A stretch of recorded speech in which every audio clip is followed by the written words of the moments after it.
Haleluya, puji Tuhan, saudara yang dikasihi Tuhan.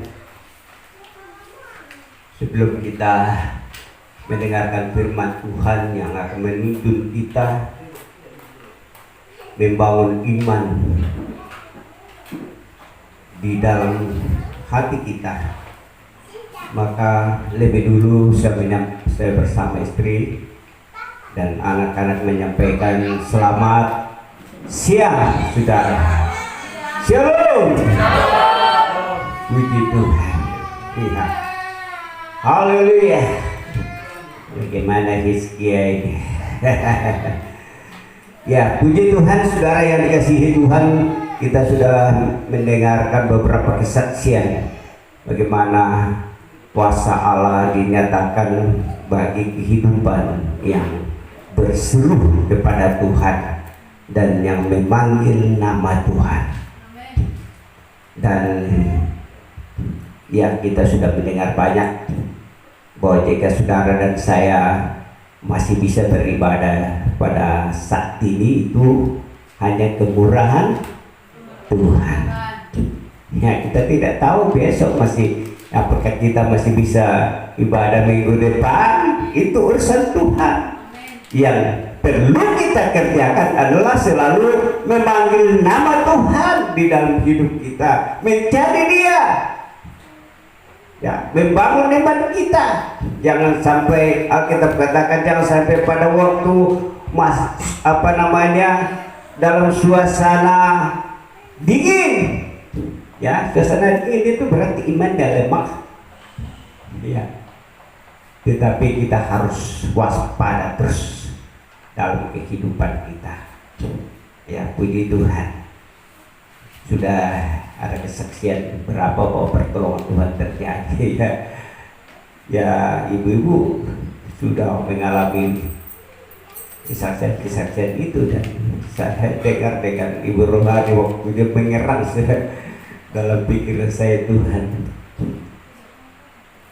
kami panggil namamu. Kalau Engkau masih izinkan hidup, kasih hidup.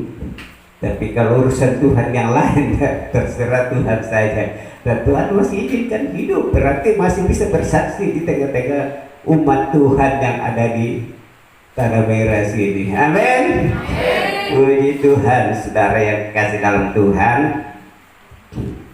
Di pagi hari ini kita akan tilawat firman Tuhan. Itu ada kaitannya dengan kesaksian-kesaksian, ya, Bapak Ibu yang dikasihi Tuhan. Yaitu kita akan membaca dari 2 Raja-Raja pasal 3. Baca saja secara maraton ayat 1 sampai dengan ayat yang ke-21. Ya. 2 Raja-Raja pasal 3 ayat 1 sampai dengan ayat 21. Ya. Dari pembacaan ini nanti saya kasih tema carilah Tuhan. Ya, tema kita pada hari ini adalah carilah Tuhan. Ya, coba dibacakan maraton saja. Perikop. Yoram berperang melawan Yoab. Ya, Yoram berperang melawan Moab. Ya, terus saja. Yoram anak Ahab menjadi raja di Samaria atas Israel. Ya. Dalam tahun ke-18 zaman Yosafat, ya, raja Yehuda, ya, dan ia memerintah 12 tahun lamanya. Ya. Ia melakukan apa yang jahat di mata Tuhan, ya, tetapi bukan seperti ayahnya dan seperti ibunya. Ia menjauhkan tugu berhala Baal yang dideretkan ayahnya. Ya. Namun demikian, ia masih berpaut kepada dosa Yerobeam bin Nebat yang mengakibatkan orang Israel berdosa pula. Ya. Ia tidak menjauhinya. Mesa, raja Moab, adalah seorang peternak domba. Ya. Sebagai upeti, ia membayar kepada raja Israel 100.000 anak domba dan bulu dari 100.000 domba jantan. Tetapi segera sesudah Ahab mati, memberontaklah raja Moab terhadap raja Israel. Keluarlah raja Yoram pada waktu itu dari Samaria, Lalu ia memeriksa barisan seluruh orang Israel. Ya. Selanjutnya ia menyuruh ke orang kepada Yosafat, raja Yehuda dengan pesan, Raja Moab telah memberontak terhadap aku. Maukah engkau bersama-sama aku berperang melawan Moab? Jawabnya, aku akan maju. Kita sama-sama, aku dan engkau, rakyatku dan rakyatmu, kudaku dan kudamu. Lalu ia bertanya, melalui jalan manakah kita akan maju? Jawabnya, melalui padang gurun Edom. Maka berjalanlah Raja Israel dan Raja Yehuda dan Raja Edom. Tetapi sesudah mereka berkeliling 7 hari perjalanan jauhnya, maka tidak terdapat air untuk tentara dan untuk hewan yang mengikuti mereka. Lalu berkatalah Raja Israel, wahai Tuhan telah memanggil ketiga raja ini untuk menyerahkan mereka ke dalam tangan Moab. Tetapi bertanyalah Yosafat, tidak adakah di sini nabi Tuhan, supaya dengan perantarannya kita meminta petunjuk Tuhan? Lalu salah seorang pegawai Raja Israel menjawab, katanya, di sini ada Elisa bin Safat yang dahulu melayani Elia. Berkatalah Yosafat, memang padanya ada firman Tuhan. Sesudah itu pergilah Raja Israel dan Yosafat dan Raja Edom kepada Elisa. Tetapi berkatalah Elisa kepada Raja Israel, apakah urusanku dengan engkau? Pergilah kepada para nabi ayahmu dan kepada para nabi ibumu. Jawab Raja Israel kepadanya, jangan begitu, sebab Tuhan memanggil ketiga raja ini untuk menyerahkan mereka ke dalam tangan orang Moab.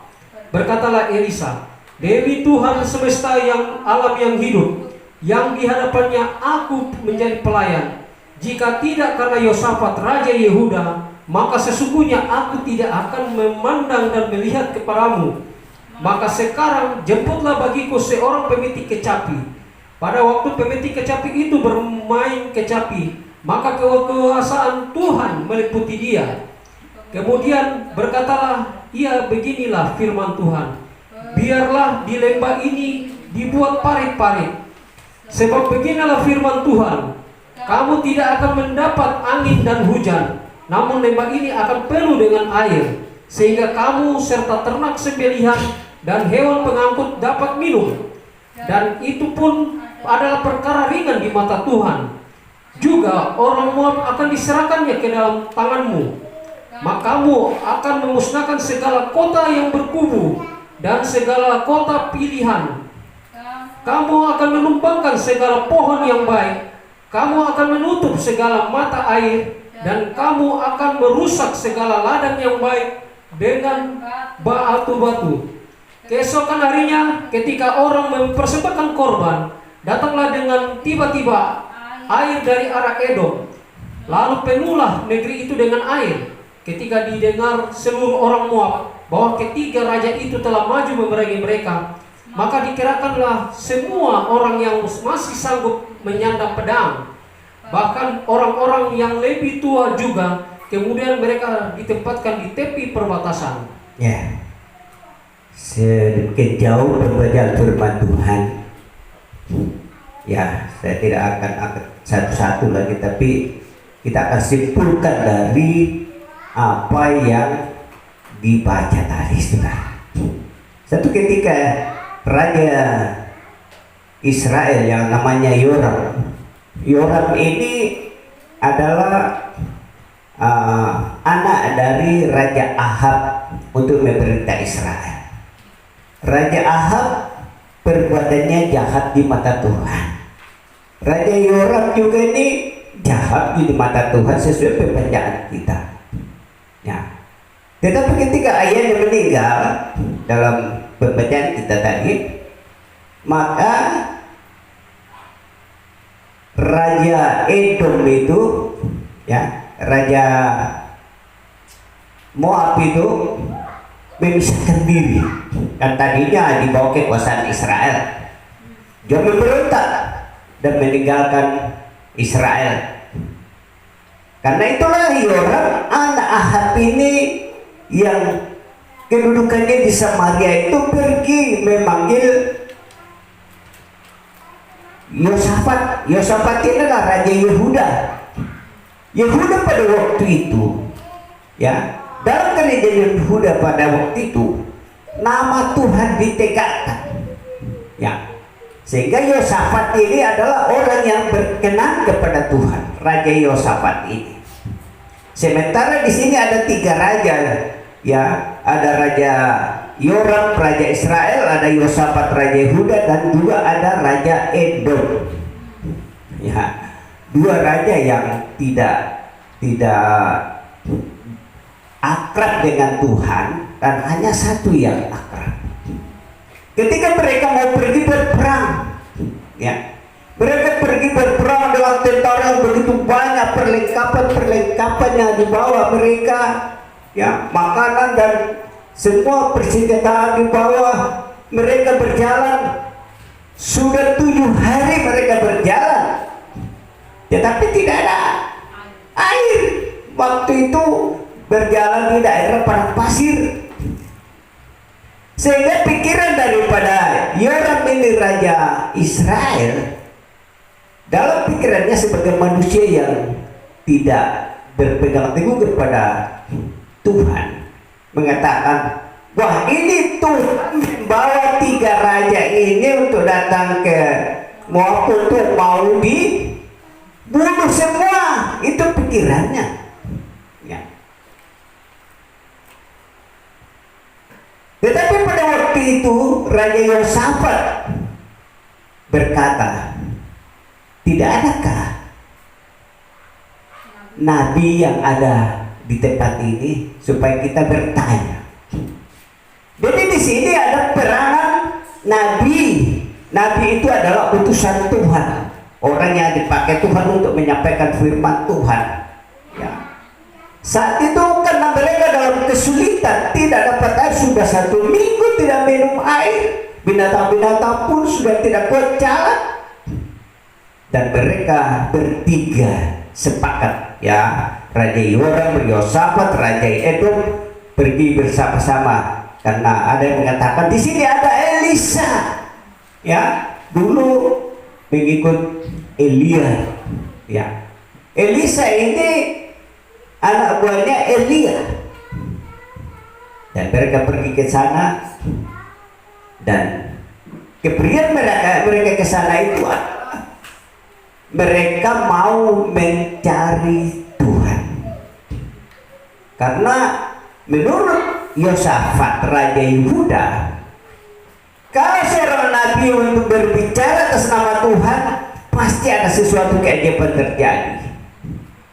Dan ketika mereka pergi ke Elisa, ya, Elisa merasa tidak enak melihat Yoram ini Raja Israel yang datang menyampaikan unek-uneknya, ya. Apa Tuhan ini mengatakan, kalau bukan karena Yosafat ada bersama dengan kalian, aku tidak mau lihat mukamu.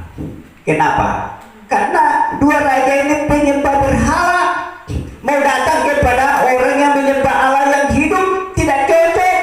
Ini kontradiksi, saudara. Tetapi puji Tuhan, di tengah-tengah mereka ada Yosafat yang berpegang teguh kepada perjanjian Tuhan dan percaya kepada perkataan Nabi.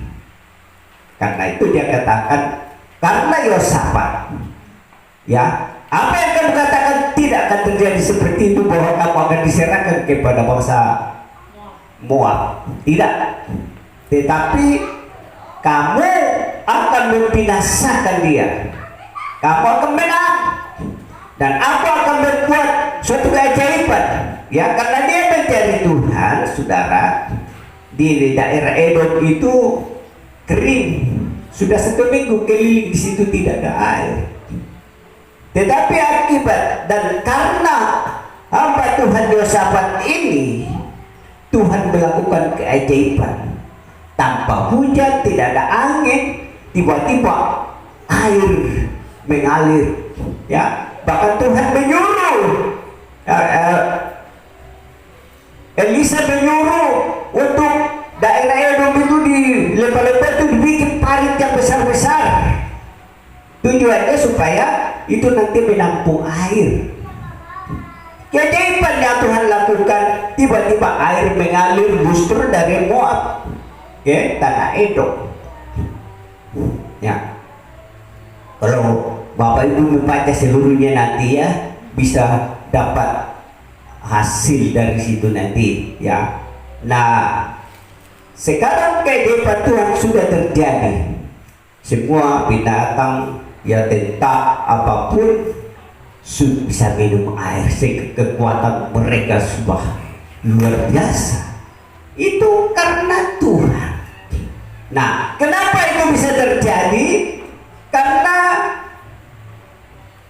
mereka mau mencari Tuhan, bertanya kepada Tuhan, tidak langsung datang ke Moab dan membawa hidupnya, tetapi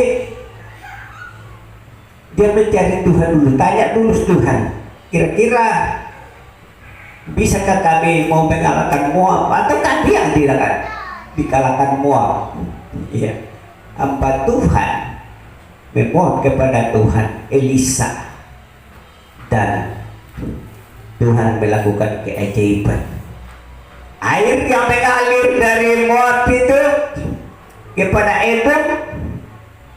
Bagi orang Moab ketika melihat air di dalam pembacaan selanjutnya di bawah, itu mereka melihat seperti darah, sehingga pikiran mereka, oh itu tentara Israel dengan ya 3 raja ini, mungkin mereka sudah saling membunuh di sana, makanya ini darah banyak sekali ya. Sehingga ketika mereka datang, justru saat itulah mereka disergap oleh 3 raja ini, oleh karena Tuhan ya. Mereka dikalahkan ya. Jadi melalui Tuhan melakukan mujizat lewat Nabi Elisa karena Yosafat raja Yehuda. Jadi orang yang berkenan kepada Tuhan, itu Tuhan selalu melakukan sesuatu yang ajaib ya. Bagaimana saudara? Pada saat itu musim kering, tanah Edom itu tidak ada air, pada pasir, dan mereka harus jalan ya, 7 hari tidak minum. Wah, luar biasa kok, masih bisa juga mampu berjalan saudara. Sebentar kita kalau 3 hari saja tidak minum, loyo kita main ya. Nah, disitulah suatu ujian yang datang kepada mereka, dan mereka mendapat jawaban dari Tuhan dengan ya mendatangkan air. Nah, inilah tindakan 3 raja itu, mereka mencari Tuhan lewat nabi ya. Kalau dalam kehidupan kita mengalami suatu kesulitan apapun, atau ada masalah yang kita hadapi, ada sesuatu yang kita tidak mampu pikirkan, jangan kita lari ke dunia. Dunia itu orang-orang yang memiliki ilmu hitam. Ada yang ilmu itu ada yang taruh di tangan, ada yang berupa batu-batu ya saudara.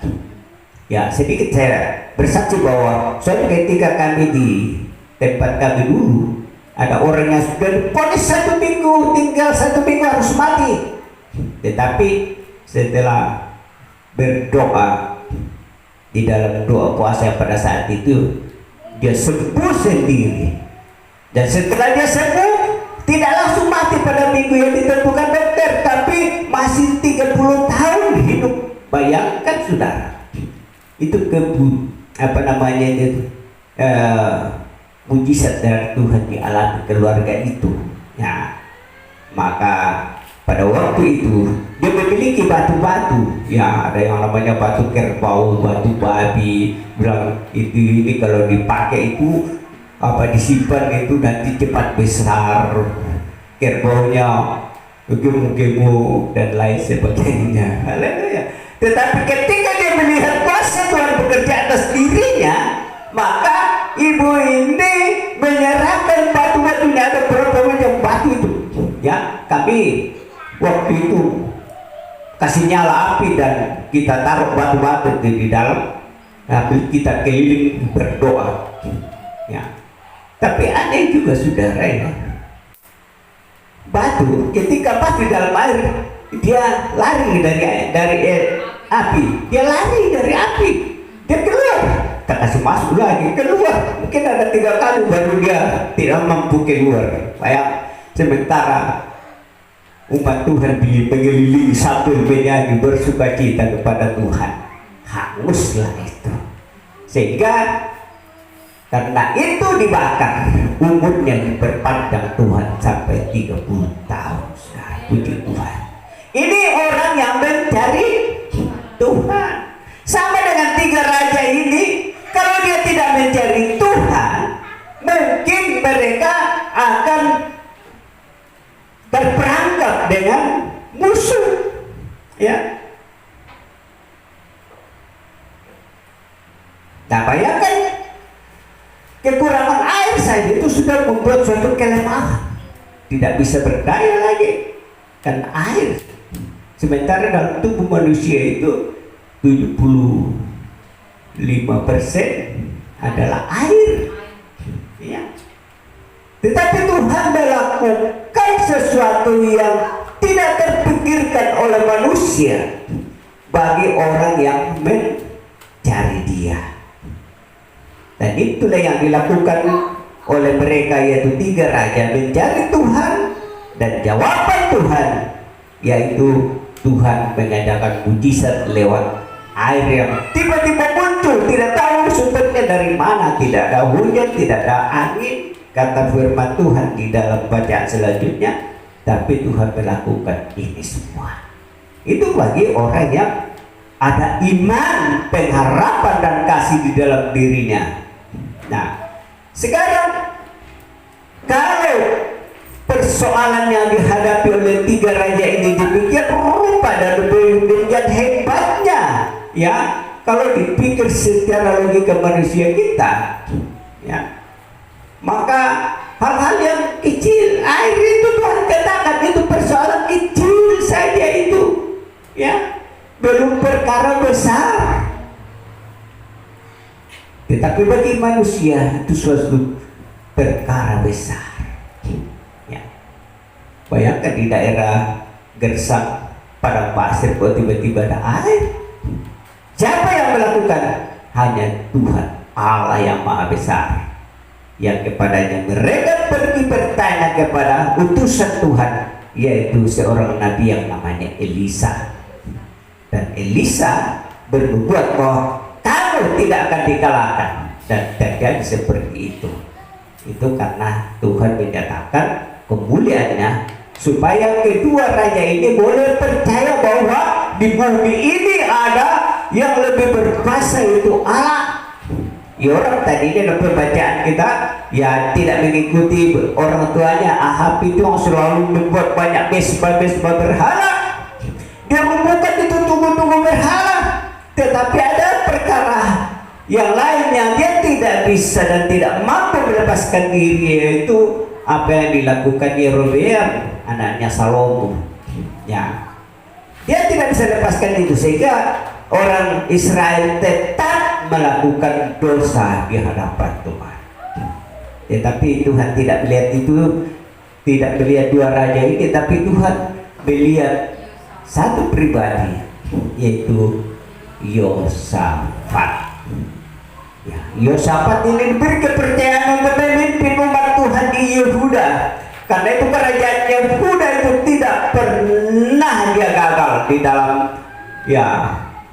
di dalam perjalanan yang mereka alami dalam pemerintahan dan dalam banyak hal. Puji Tuhan, saudara.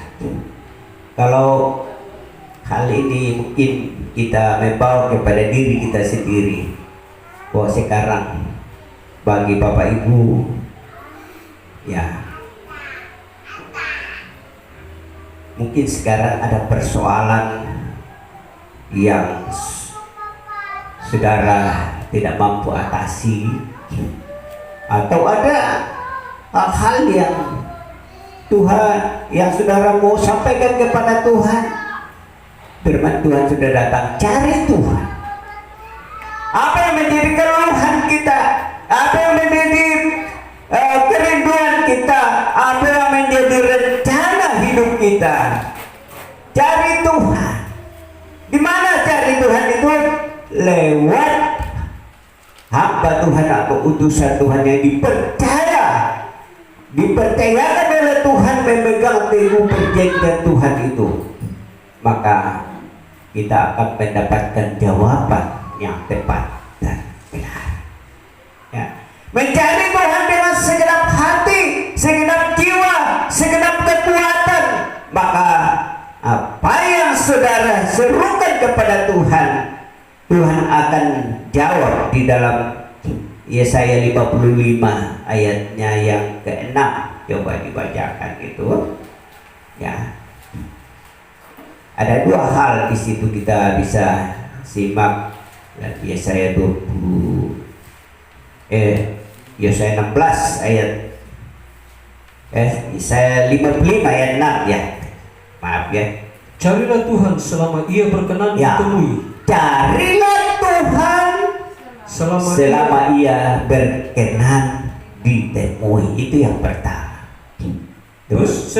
Berserulah kepadanya selama Ia dekat. Ya.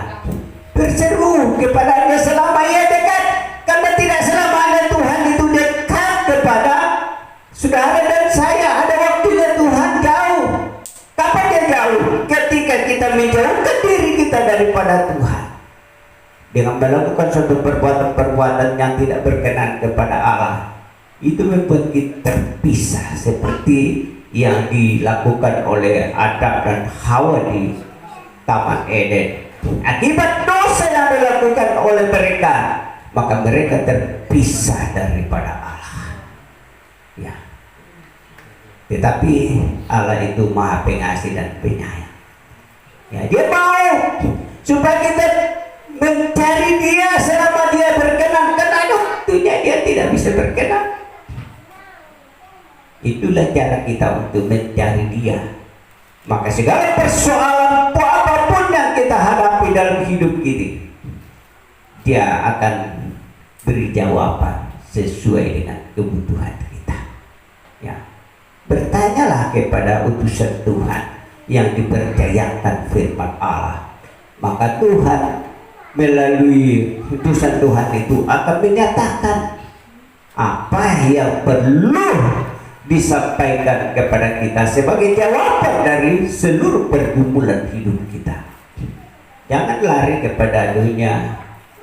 Ya, banyak orang saudara lari ke dukun-dukun, bertanya ke sana. Ya, saudara kan tahu, bahkan kami pun pernah alami waktu di Kalimantan sana, banyak dukun-dukun yang tidak betul. Ya, dia bilang dukun, tapi dia adalah kehidupan yang selalu melakukan kenajisan.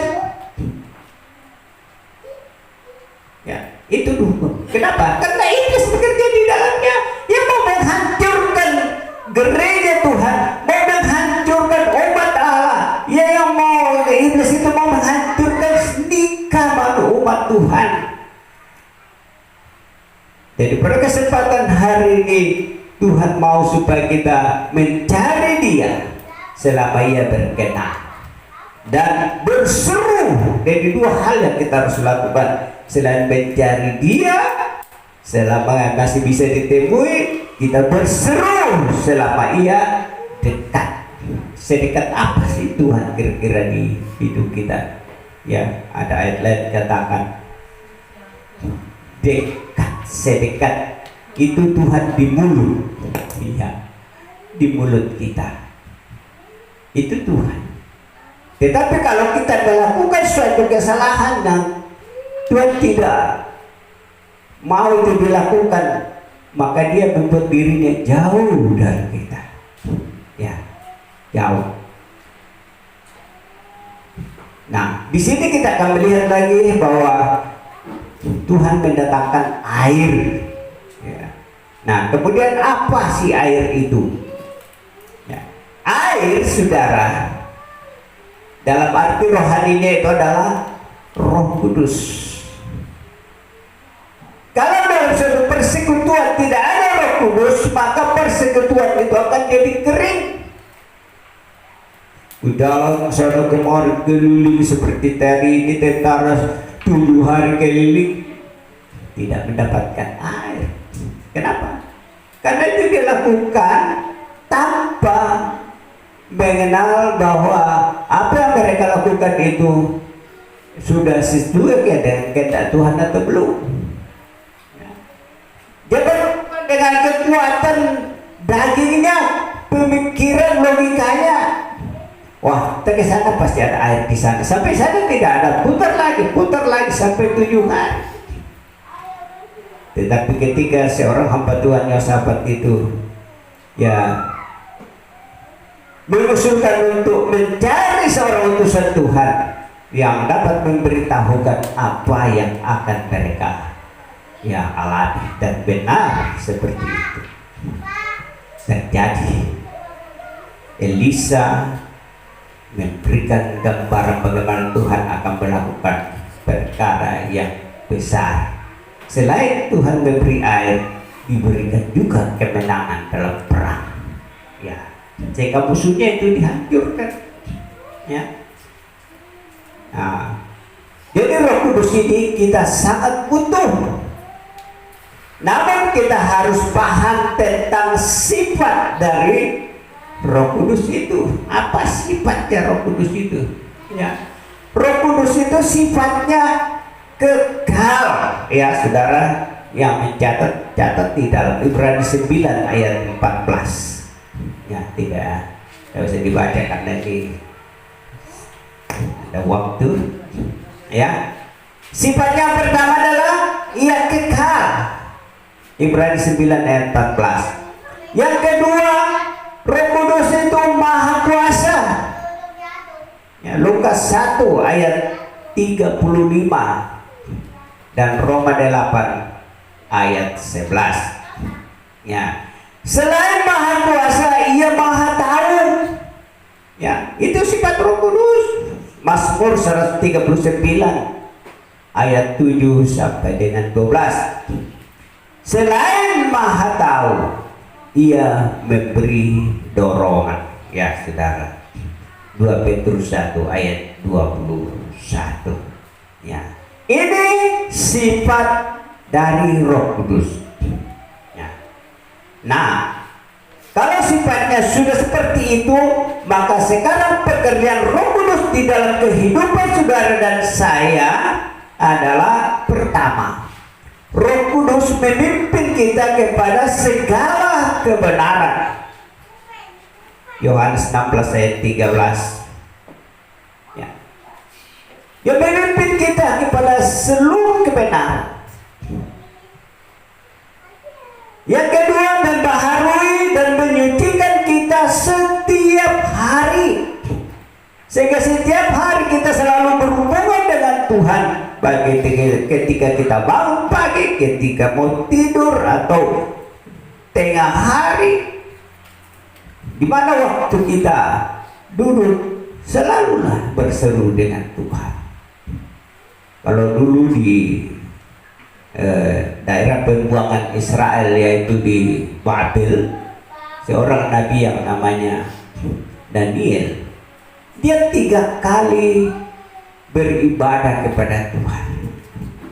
Datang di kaki Tuhan 3 kali 1 hari, pagi, tengah hari, dan sore. Itu dilakukan terus. Maka kita akan mendapat pembaharuan dan penyucian di dalam hidup kita. Kemudian membantu kita dalam berdoa. Jadi Roh Kudus itu membantu dan menolong kita dalam berdoa, sebagaimana Roma 8 ayat 26. Nanti di rumah Bapak Ibu baca dan supaya lebih jelas lagi. Kemudian selain membantu kita dalam berdoa, Roh Kudus meyakinkan kita bahwa kita ini adalah anak-anak Allah. Bayangkan kalau disebut anak Allah, berarti kehidupan saya dan saudara dilindungi, dipagari, dijaga Tuhan, tidak dibiarkan keliaran ke mana-mana.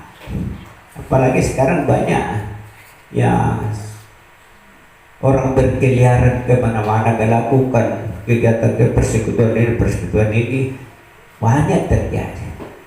Ya saudara, ya kita tidak tahu itu apa yang mereka lakukan, ya dengan mengatakan melayani Tuhan.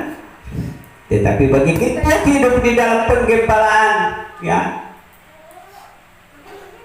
domba itu dibawa masuk dalam kandang. Di dalam kandang gembala itu memperhatikan, dia memberikan apa yang diperlukan di situ, dikasih minum, dikasih rumput, ya, sehingga domba-domba itu ya terpelihara. Kenapa? Karena ada gembala. Ya. Gembala itu menuntun domba keluar pagi-pagi hari dalam kitab Yohanes 10 ayat 10 dan 11 di situ sudah dikatakan domba-domba Tuhan. Ya, gembala itu mengeluarkan domba.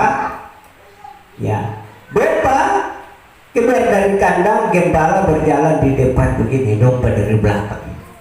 Ya, itu domba benar begitu, mengikuti jejaknya gembala.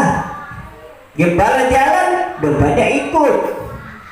Kebalikannya ketika sore hari, ya, domba itu duluan di depan, gembala dari belakang. Kenapa gembala di belakang?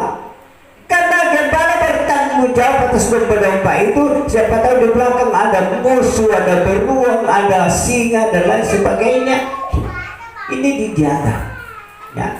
Setelah sampai di pintu kandang, tugasnya seorang gembala itu berdiri di pintu.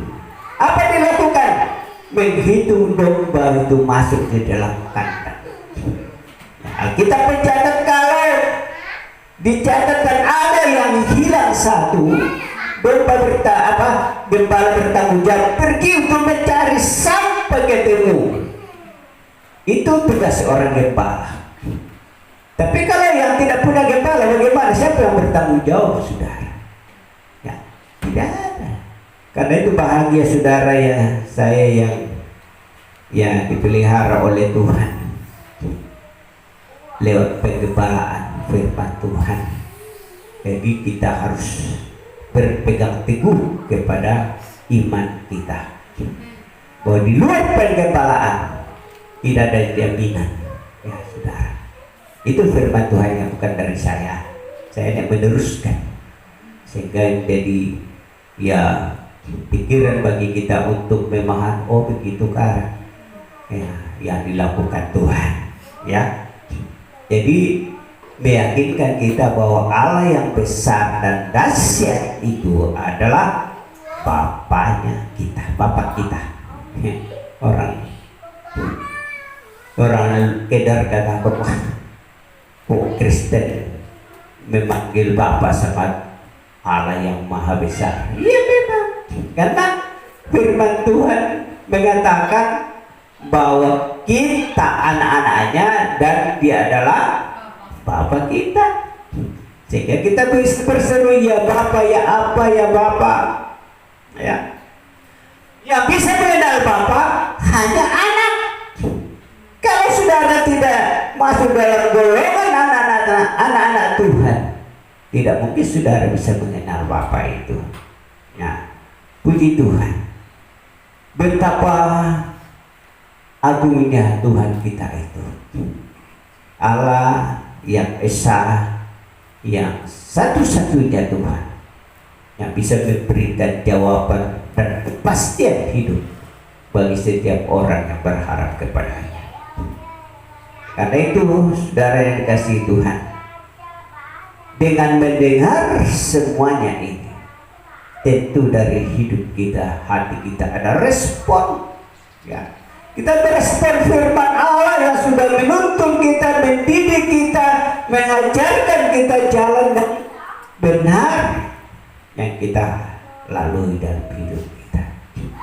Nah, sekarang kita akan simpulkan bahwa dengan mencari Tuhan dalam kesulitan apapun seperti yang dialami oleh 3 raja di atas tadi, maka Tuhan pasti bertindak. Ya, Tuhan pasti bertindak dan Tuhan melakukan apa yang tidak kita pikirkan. Ya. 3 raja tidak berpikir bahwa nanti ada air tiba-tiba datang memenuhi daerah itu. Tidak terpikir seperti itu. Yang dia pikirkan, Tuhan akan datangkan awan dan nanti ada hujan, baru ada air. Ya. Jadi Tuhan itu selalu melakukan hal-hal yang tanpa kita pikirkan kalau kita berseru kepadanya. Karena itu saudara berharap kepada Tuhan. Itulah satu-satunya cara kita untuk mendekatkan diri kepada Allah. Ya, sekian firman Tuhan. Tuhan memberkati kita sekalian. Puji Tuhan. Tuhan sudah membuka dirinya untuk kita. Karena itu kita akan respon firman Tuhan. Dan Tuhan juga sudah menyediakan dirinya sebagai korban bagi kita.